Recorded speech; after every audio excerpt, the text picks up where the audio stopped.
I would like to say a few words to you, my young friends, who have already graduated and have received their degrees and diplomas today.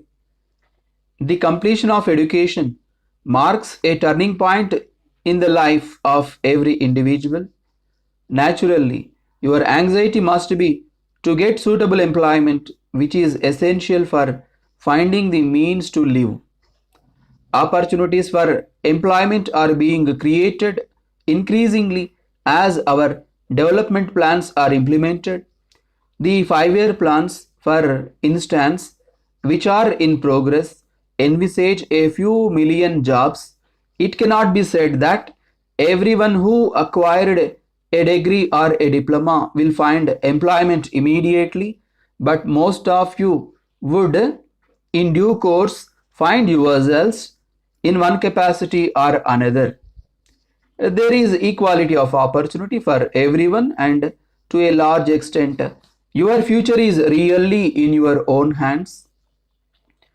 Whatever your station in future life, each one of you should first of all think of yourselves as citizens of the country. This confers on you certain rights which are guaranteed by the Constitution, but it also subjects you to certain responsibilities which also have to be clearly understood. Ours is a democracy which enjoins freedom to the individual, but this freedom has to be subjected to a number of voluntary restraints in the interests of organized society, and the voluntary restraints have to be exercised and demonstrated in everyday life. A good citizen is one who obeys the law, whether there is a policeman around or not, and who takes delight in performing his civic duties. In the olden days, the sense of self restraint and discipline was inculcated by the combined effort of the family and the teacher. The economic stresses of the present day life, unfortunately, do not allow enough time to the parents to look after their children. In the educational institutions, the numbers have grown so large as to take away the benefits which used to accrue formerly by personal contact between the teacher and the taught. Inevitably, our young students are often left much to their own resources. This often creates problems which we all know about. This is an important aspect which needs a thorough examination. The responsibility of our young citizens is great. In my view, every station in life is important in itself. Work has its own dignity, and there is great satisfaction in doing one's own job to the best of one's ability. Whatever the duties, we should apply ourselves with sincerity and devotion.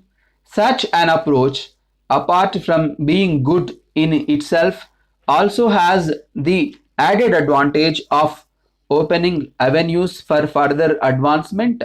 We have to see whether we have done our own job well before criticizing anybody else.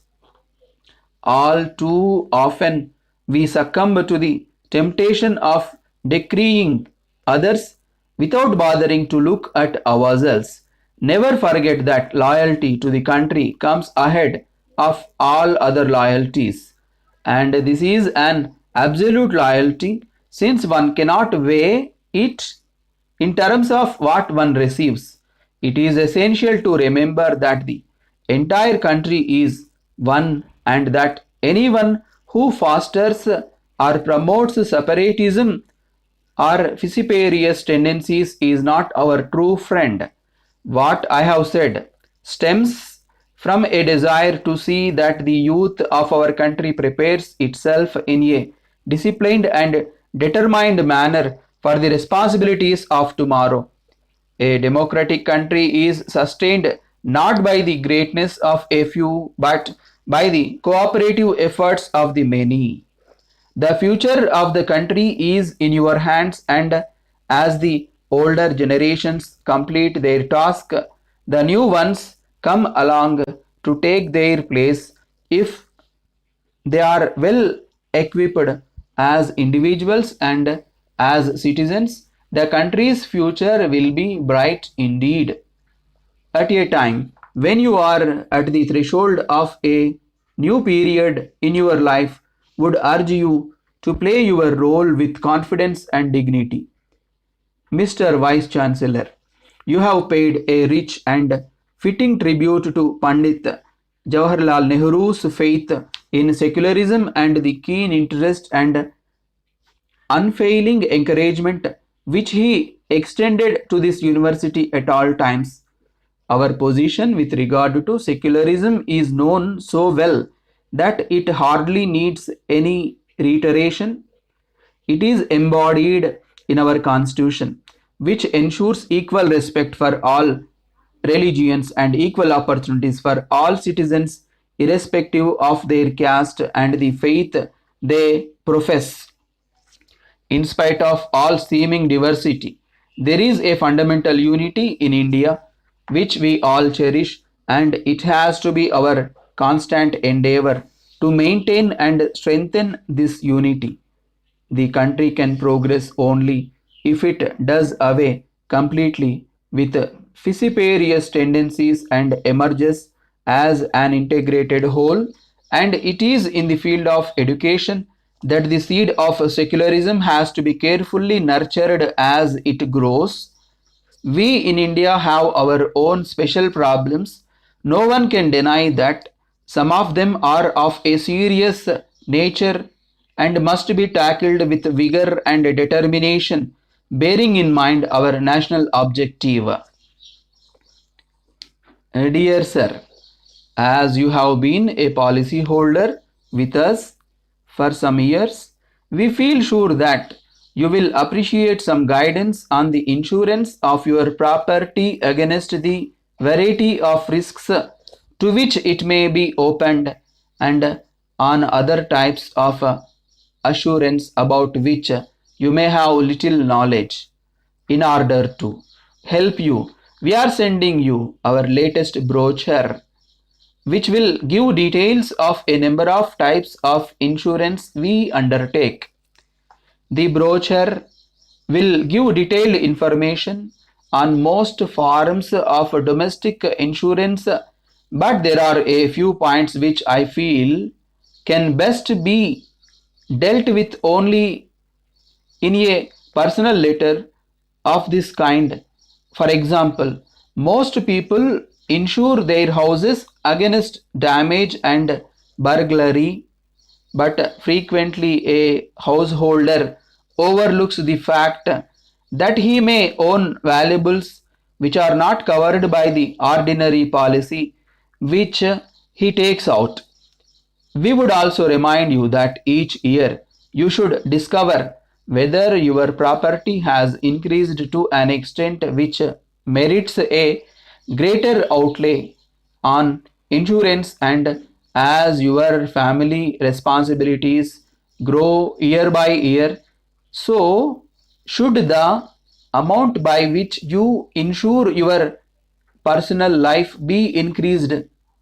Keep in mind, of course, that the income tax rebate on your insurance premiums will assist you to some extent. It is desirable that parents should make some provision for the education of their children in later life, and in our brochure you will find several schemes to meet such a need.